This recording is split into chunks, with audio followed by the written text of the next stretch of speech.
Hello, വീണ്ടും വേറൊരു വീഡിയോയിലേക്ക് സ്വാഗതം. ഇന്ന് നമ്മളിവിടെ ചെയ്യാൻ പോകുന്നത് കുമ്പളങ്ങ പച്ചടിയാട്ടാ. കുമ്പളങ്ങ ഇത് നമ്മുടെ ചെറിയ കുമ്പളങ്ങ നമ്മുടെ പറമ്പിൽ നിന്ന് സ്വന്തം കൃഷി ചെയ്ത് പറിച്ച കുമ്പളങ്ങയാട്ടാ. ഇത് ഞാനിത് നമുക്ക് അരിഞ്ഞെടുക്കാം കേട്ടാ. നമ്മുടെ അതിനുള്ള കുമ്പളങ്ങ അരിഞ്ഞു വെച്ചു. അതിലേക്ക് ഒരു 5 പച്ചമുളക്, കുറച്ച് കരിവേപ്പില, കുറച്ച് ഉപ്പ് പൊടി. ഇനി നമുക്ക് ഇതിനെ അടുപ്പത്തേക്ക് വെച്ചു കേട്ടോ. അടുപ്പത്ത് വെച്ചിട്ട് ഒന്ന് മൂടി കൊടുക്കാം. ആവശ്യമില്ല, കുമ്പളങ്ങയിൽ വെള്ളം ഒഴിക്കേണ്ട ആവശ്യമില്ല. കുമ്പളങ്ങയിൽ ഉണ്ടല്ലോ വെള്ളം. അപ്പൊ ഇതൊന്ന് തിളച്ചു വരുമ്പോ നമുക്ക് തുറന്നു നോക്കാം.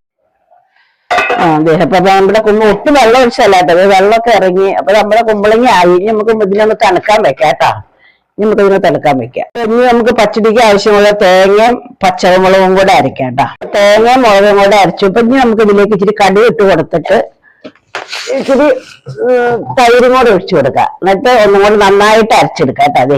ഇച്ചിരി കട്ട തൈര് ഒഴിച്ചു കൊടുത്തിട്ട് നമുക്ക് നന്നായി അരച്ചെടുക്കാം. നമ്മള് കുമ്പളങ്ങ അപ്പൊ തണുത്തു. അപ്പൊ ഇനി നമ്മൾ അരച്ചു വെച്ച തേങ്ങ, കടുക്, തൈര് എല്ലാം കൂടെ അരച്ചു വെച്ചതാണ് പച്ചമുളക്. അപ്പൊ ഇതിന് നമുക്ക് ഇതിലേക്ക് ഇട്ട് കൊടുക്കാം കേട്ടാ. നമുക്ക് ഇതിലേക്ക് കുറച്ച് കടുക് ഇട്ട് കൊടുക്കാം. കടുക് പൊട്ടി. അപ്പൊ നമുക്കിതിൽ ഇച്ചിരി ചുവന്നമുളകും കരിവേപ്പിലയും കൂടി ഇട്ട് കൊടുത്ത് ഇത് വേപ്പിച്ചെടുക്കും. ഇനി നമുക്ക് ഇതിലേക്ക് അതിനെ ചേർത്ത് കൊടുക്കാം.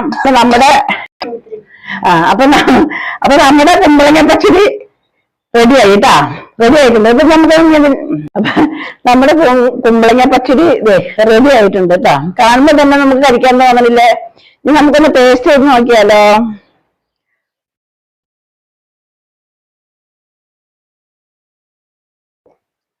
വണ്ടർഫുൾ ടേസ്റ്റി ആട്ടാ.